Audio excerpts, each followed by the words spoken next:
reçu par le chef de l'État avec la chef de mission du Fonds monétaire international après 2 semaines de travail.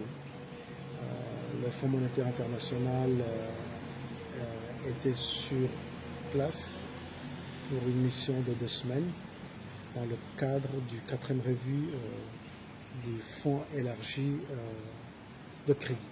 Vous savez très bien que le gouvernement a signé un accord de réforme avec le FMI et nous sommes à la 4e revue.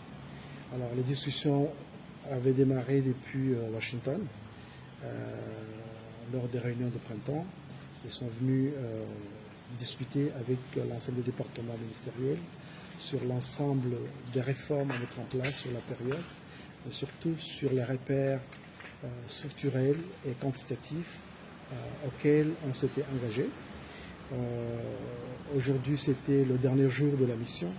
On a été reçu par le chef de l'État et on a indiqué globalement les points d'attention sur le programme. Le premier élément consistait effectivement à la mobilisation des ressources intérieures, qui est un repère quantitatif très important qu'on a manqué malheureusement. Un deuxième point d'attention, c'est la dette extérieure, qu'on a eu quelques retards dans le paiement des échéances du mois de février et mars, mais qu'on a payé. Mais surtout, le troisième élément concernait le déficit budgétaire, comment le combler.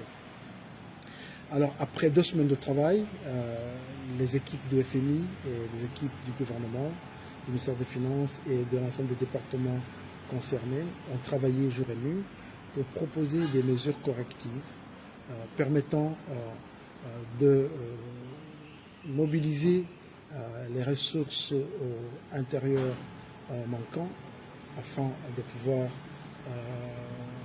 cocher ce repère-là, mais aussi d'indiquer les mesures correctives qui nous permettent de mobiliser beaucoup plus d'argent, de sécuriser davantage nos recettes fiscales, mais surtout à être régulier dans le paiement de nos échéances de la dette extérieure. Et globalement, la mission s'est très bien conclue. Après cette mission, il y a le conseil d'administration du Fonds monétaire qui aura lieu le 25 juin, auquel notre rapport sera soumis pour validation. Et quand il sera validé avec les mesures correctives proposées, le pays a droit à un décaissement de 5 millions de dollars. Alors la mission nous a rassurés au vu du bon fonctionnement de la mission et des résultats positifs obtenus après cette mission, que nous allons dans la bonne voie et que nous réussirons cette 4e revue sans problème. C'est la conclusion qu'ils ont fait auprès du chef de l'État.